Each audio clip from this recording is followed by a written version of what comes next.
Hi friends, welcome to our channel. నా పేరు సరస్వతి. మీరందరూ ఎలా ఉన్నారు? నేనైతే చాలా బాగున్నాను. ఇక ఈరోజు వీడియో స్పెషల్ ఏంటంటే, మళ్ళీ ఇంకొక వీడియోలో మీకు భగవతీదేవి దర్శనం చేయించాలనుకుంటున్నాను. ఇంకొక కథతో మీకు ఇంట్రెస్టింగ్గా ఉండేలా చెప్తాను. ఈ వీడియో ఎక్కడ స్కిప్ చేయకుండా చూడండి. నచ్చితే లైక్ చేయండి, కుదిరితే షేర్ చేయండి, సబ్స్క్రైబ్ చేసుకోవడం అయితే అసలు మర్చిపోకండి. ఇక వివరాల్లోకి వెళ్తే,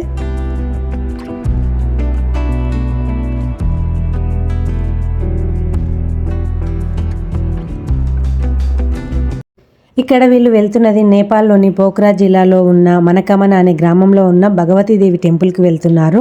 అయితే ఈ భగవతీదేవి టెంపుల్కి వెళ్ళాలి అంటే 1 రోడ్డు మార్గం, 2 ఈ రోప్ వే అనమాట. అయితే ఈ భగవతీదేవి ఆలయాన్ని కొందరు మనకమన దేవాలయం అంటారు, కొందరు మనోకామనాదేవి ఆలయం అంటారు. ఒక్కొక్కరు వారికి తోచిన విధంగా వారు పలుకుతుంటారు.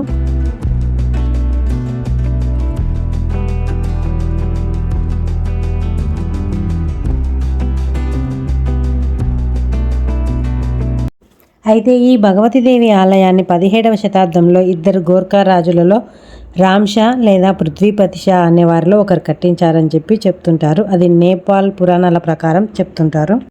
ఆ గుడి ఇక్కడ ప్రవహిస్తున్న ఈ గండకి ప్రావిన్స్లోనే ఉందన్నమాట.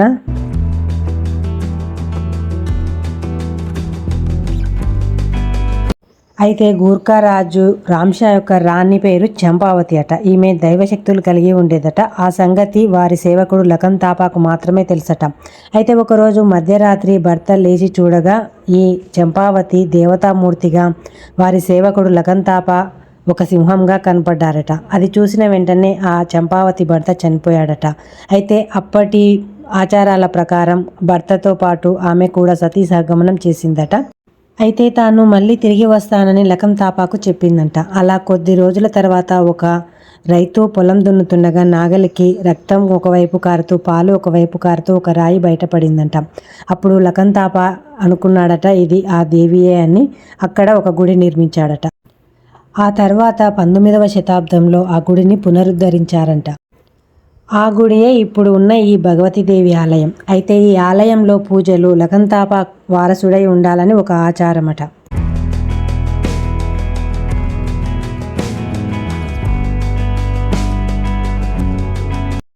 అయితే ఈ విశ్వం భూమి, నీరు, ఆకాశం, అగ్ని, గాలి వీటి ఆధారితంగానే నడుస్తుంది కాబట్టి వీటికి సంబంధించిన ఏదైనా ఒకటి నైవేద్యంలో తప్పనిసరిగా ఉండాలని చెప్తుంటారు.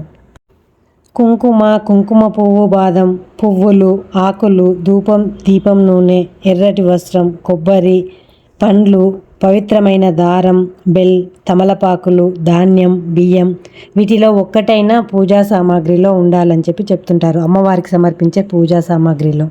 విజయదశమి, నాగపంచమి రోజు భక్తులందరూ 5 గంటల నుండి 10 గంటల దాకా ఇక్కడ నిలబడి ఈ భగవతీదేవికి ఆరాధనలు చేస్తూ ఉంటారట. ఇదండి ఈరోజు ఈ భగవతీదేవి లేదా మనోకామనాదేవి లేదా మనకమన దేవి ఆలయం వీడియో విశేషాలు. ఈ వీడియో నచ్చితే లైక్ చేయండి, షేర్ చేయండి. ఇలాంటి మరిన్ని వీడియోస్ కోసం మన ఛానల్ని తప్పకుండా సబ్స్క్రైబ్ చేసుకోండి. Thank you for watching.